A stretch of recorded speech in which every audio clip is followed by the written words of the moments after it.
What in the chaff are you talking about?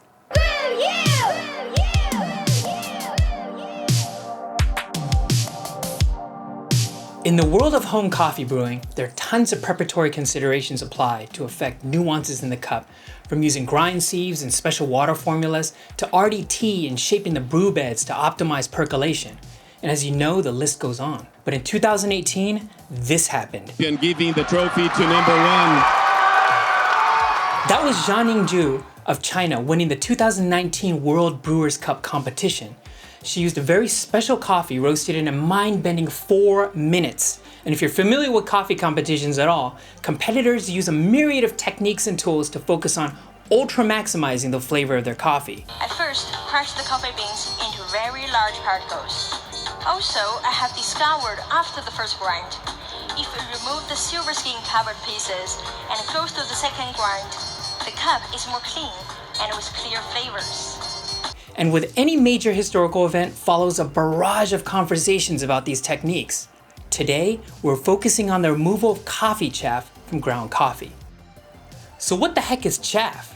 Coffee chaff is the papery skin of the roasted coffee seed, often referred to as the silver skin or husk, which flakes off during the roasting process around first crack. Though even after roasting, a small amount remains in the center cut of the roasted coffee, and when ground, becomes part of what we brew.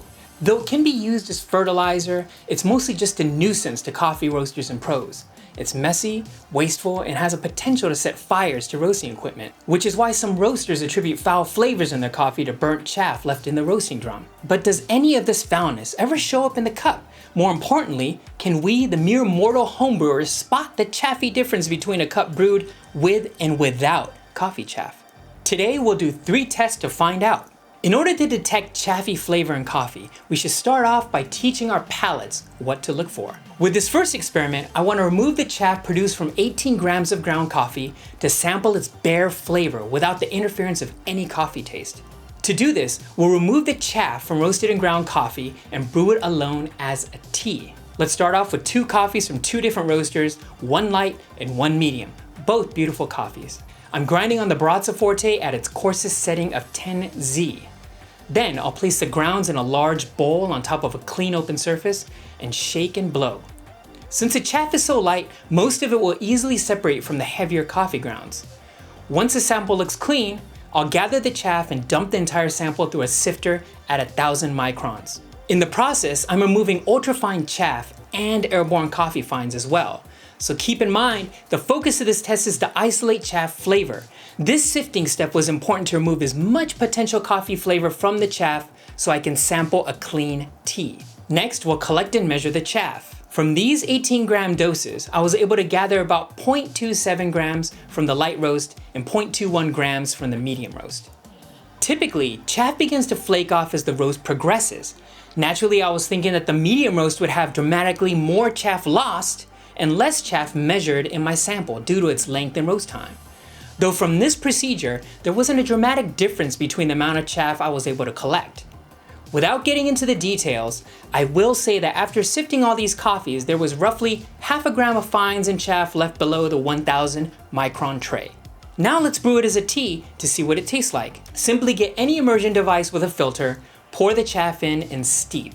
I'm pouring 270 milliliters, which is approximately 15:1 ratio from this medium roast chaff. We'll wait about 3 minutes and 30 seconds. Then I'll repeat this for the other light roast. Comparing these 2 immersion brews side by side, you can see the difference in color based on the roast style.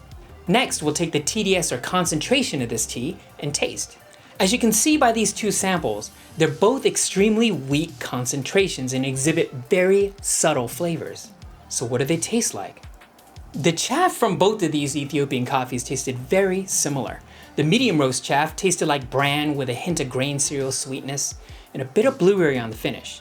While the light roasted coffee also tasted a bit like bran, but a bit of hojicha, kind of a roastiness on the finish. Very subtle, very mild, and round.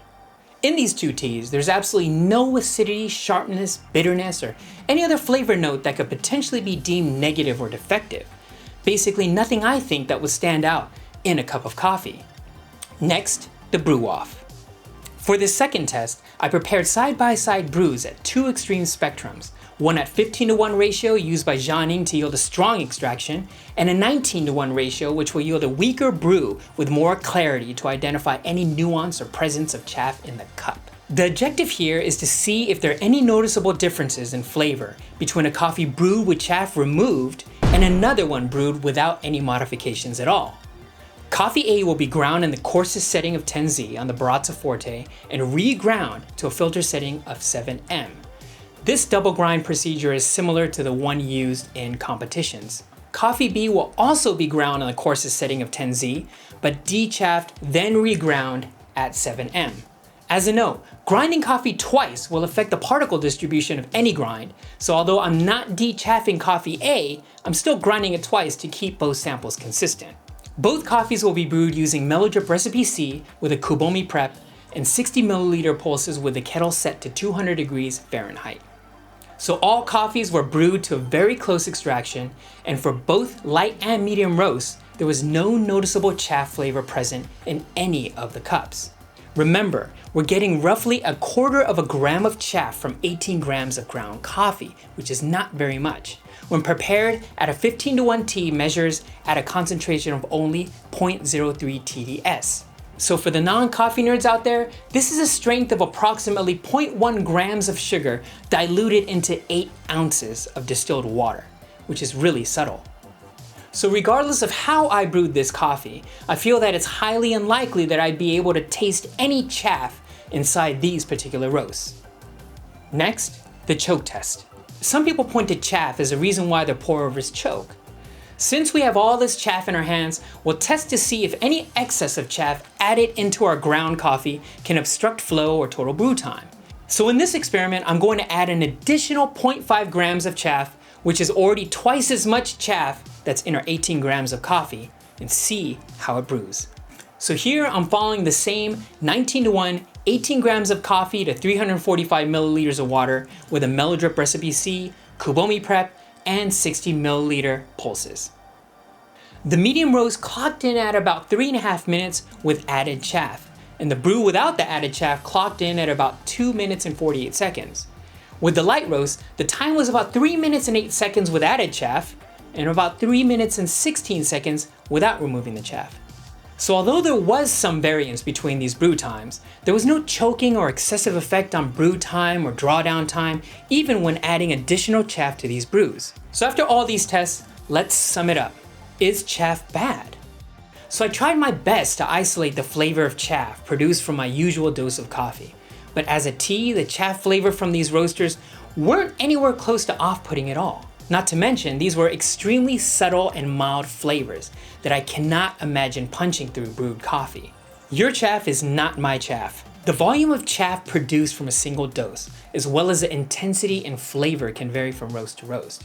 Jia Ning won World Brewers Cup with a coffee roasted in 4 minutes, which is a special case that possibly had a different volume and flavor of chaff from you or I would ever have on the table. So for example, you may have a roast that was developed in a way where the remaining chaff inside the center cut of the bean was over roasted and contributed to a roasty flavor, in which case it would be advantageous for you to remove this chaff before brewing.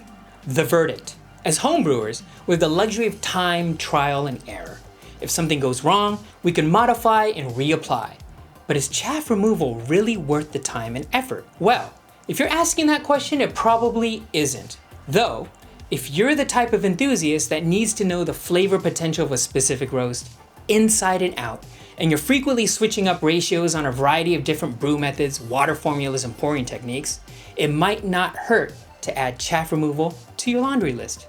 So regardless of the impact or how we feel about removing chaff before brewing, this is how brewing techniques and methods are developed and created. Someone identifies something that they want to change about what they're tasting, and they find a creative way to do it. The better of these techniques flourish and then are passed on to the next person who comes to them with a similar issue. And I can say that this adoption of technique can yield positive results, especially when both parties are brewing the same roast with similar gear and parameters. Though on the flip side, confusions often arise when carrying out techniques even when the original problem doesn't exist at all. This goes for all techniques and preparations, not just for removing chaff. This is why the best practices that we continue to use stand the test of time, while others are reserved for those rare use cases that only benefit specific circumstances and situations.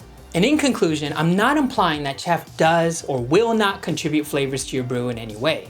It's about how sensitive your palate is for the coffee that you're working with, and if you're willing to explore to make things taste better for you.